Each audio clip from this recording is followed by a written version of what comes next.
everybody.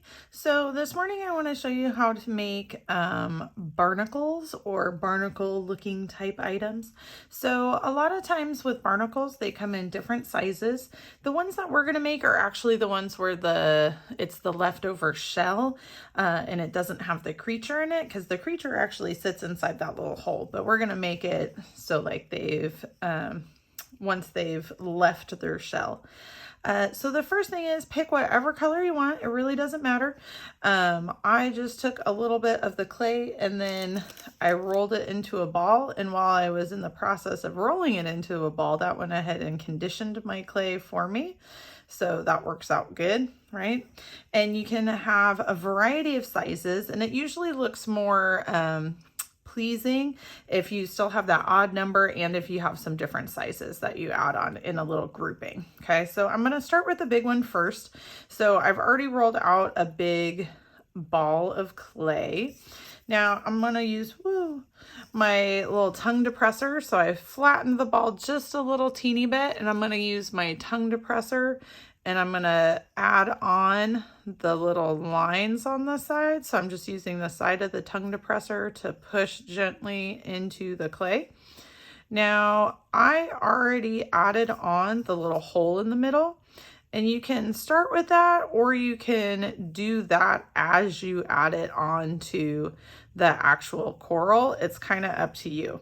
So just so you can see what I'm doing. Now for this one, because it's so big, I decided to use the end of my pencil, or you could use the end of this tool right here, but I'm going to use the end of the pencil that I provided for you.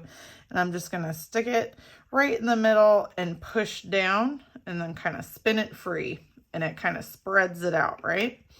So the same process or basic process is for the rest of them as well. So you have a ball, you flatten it out a little bit, but instead of using the tongue depressor, I'm going to use the little knifey looking thingy, but it's the same process. You're just going to make a mark, and then you're going to go to the opposite side and make a mark.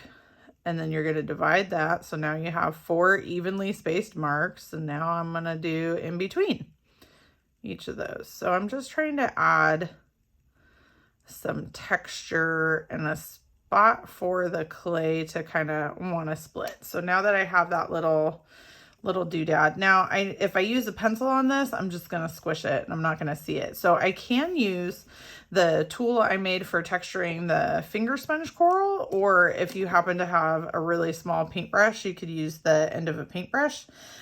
Either way works just as well. I made this one with the tool that I made, and this one I'm using the back end of the paintbrush. So there it is. Now the little teeny tiny ones, those ones, since they're so small, it's a little bit, easier to texture if you start all the way on one side and just roll it all the way across, and start all the way on one side and roll it all the way across. And then still I've been putting in, where it makes it look like it's got 8 little sides. And if you end up with an uneven spot, that's okay. Just add an extra line in there. Okay, and then because this one's so small, I'm going to use the pokey end of this tool, and same thing. I'm just going to push it in and make the little hole. Okay, so now for actually adding it on the coral, you kind of want to think about, where do you want it? It's got to be kind of in a little grouping. And when you add it on, you definitely want to use the Bake & Bond bakeable adhesive. Okay, so I think I'm going to add mine on. I'm running out of room. I'm going to move my coral out of the way. So that's why I was like, you can just not glue it yet. I'm going to add my barnacles over here.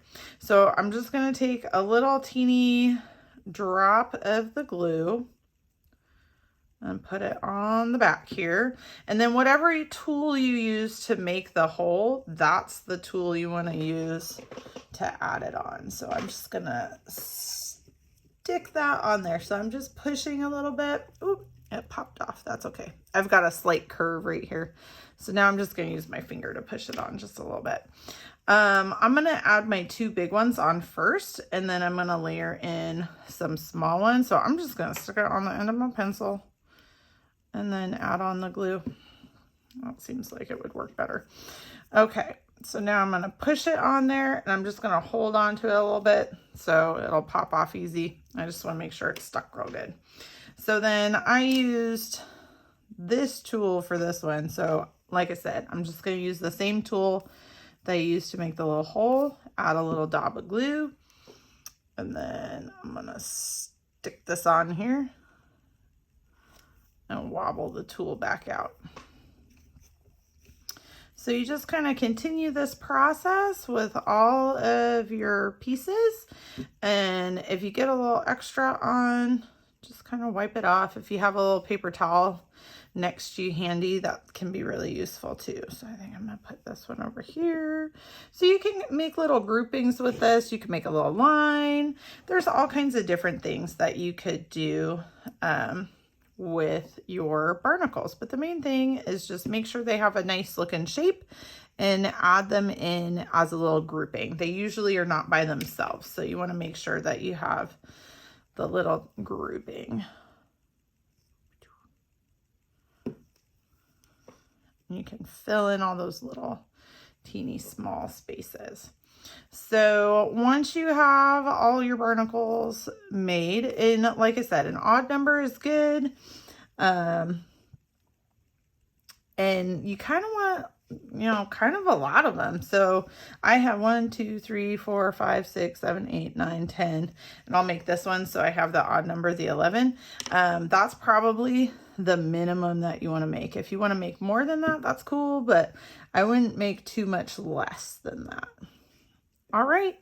Thanks, everybody. Be creative and have fun.